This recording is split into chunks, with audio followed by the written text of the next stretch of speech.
নমস্কার বন্ধুরা, বিউটি রান্নাঘর 25-এ সবাইকে স্বাগত জানিয়ে আবারও চলে আসলাম একটা সুন্দর রেসিপি নিয়ে।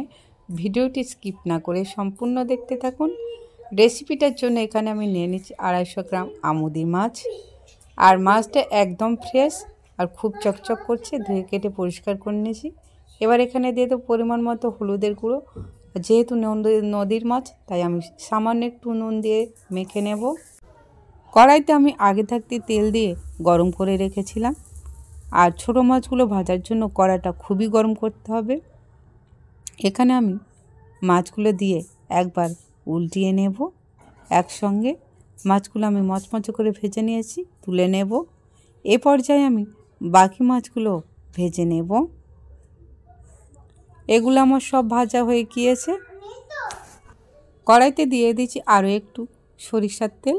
এবার এখানে অ্যাড করে দেবো ছোট ছোট করে কেটে রাখা আলু, আর দিয়ে দেবো সামান্য নুন আর হলুদ। আর এটা একদম আলু ভাজার মতো ভেজে নিয়েছি, সেদ্ধ হয়ে গিয়েছে। এটা খুব ভালো করে ভাজা হয়ে গিয়েছে, এটা তুলে নিলাম। এবার এই কড়াইতে দিয়ে দেবো আরও একটু সরিষার তেল। ফোড়নের জন্য দিয়ে দেবো কালো জিরে, দিয়ে দেবো থেঁতো করা রসুন। এখানে আমি রসুন বেটে দিইনি, থেঁতো করেই দিয়েছি। রসুনটা খুব ভালো করে ভেজে নেব। রসুনের থেকে একটা স্মেল এলে এবার এখানে অ্যাড করে দেব কেটে রাখা পেঁয়াজ। এখানে আমি দুটো মাঝারি সাইজের পেঁয়াজ দিয়েছি। পেঁয়াজটাও একইভাবে আমি খুব ভালো করে লাল লাল করে ভেজে নেব। দিয়ে দেবো স্বাদ মতো নুন। পেঁয়াজের মধ্যে নুনটা দিলে পেঁয়াজটা তাড়াতাড়ি কুক হয়ে যাবে। এগুলো খুব ভালো করে ভাজা হয়ে গিয়েছে।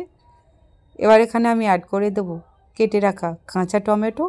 এখানে আমি 3টে কাঁচা টমেটো নিয়েছি। আর পেঁয়াজটার সঙ্গে খুব ভালো করে আমি কষিয়ে নেব। একটু চাপা দিয়ে দিলাম যাতে একটু তাড়াতাড়ি সেদ্ধ হয়ে যায়। এটা খুব ভালো করে সেদ্ধ হয়ে গেছে। আর এর সঙ্গে আমি আরও ভালো করে একটু ভেজে নেব।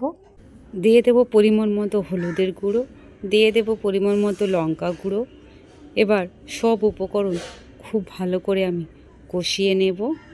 এবার যে আলুটা আমি ভেজে রেখেছিলাম সেটা এখানে অ্যাড করে দেব। আবারও খুব ভালো করে সমস্ত উপকরণ কষিয়ে নেব। খুব ভালো করে আমার কষানো হয়ে গিয়েছে। এবার এখানে আমি দিয়ে দেব পরিমাণ মতো জল, দিয়ে দেব কয়েকটা চেরা কাঁচা লঙ্কা। গ্রেভিটা ফুটে উঠেছে। এবার ভেজে রাখা মাছগুলো এখানে আমি অ্যাড করে দেব।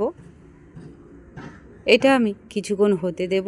এবার এখানে দিয়ে দেব সরিষা বাটা। যেহেতু কাঁচা টমেটো আছে আর কালো জিরে আছে তাই সরিষা বাটা দিলাম। দিয়ে একটু ঢেকে দেব। কিছুক্ষণ পরে ঢাকনাটা খুলে একটু নেড়ে দেব। দিয়ে এখানে আমি অ্যাড করে দেব পরিমাণ মতো ধনেপাতা কুচি। যেহেতু আমি কাঁচা টমেটোর ঝাল বানাবো তাই একটু ঝাল ঝাল বা একটু ঝোল রেখে দেব, একদম শুকিয়ে দেব না। এটা আমার হয়ে গিয়েছে। এবার একটি আমি পাত্রে নামিয়ে নেব। আমি যেটাতে মাছ ভাজা রেখেছিলাম সেটাতেই নামিয়ে নিলাম। আমার কাঁচা টমেটো দিয়ে আমুদি মাছের ঝাল রেডি হয়ে গিয়েছে।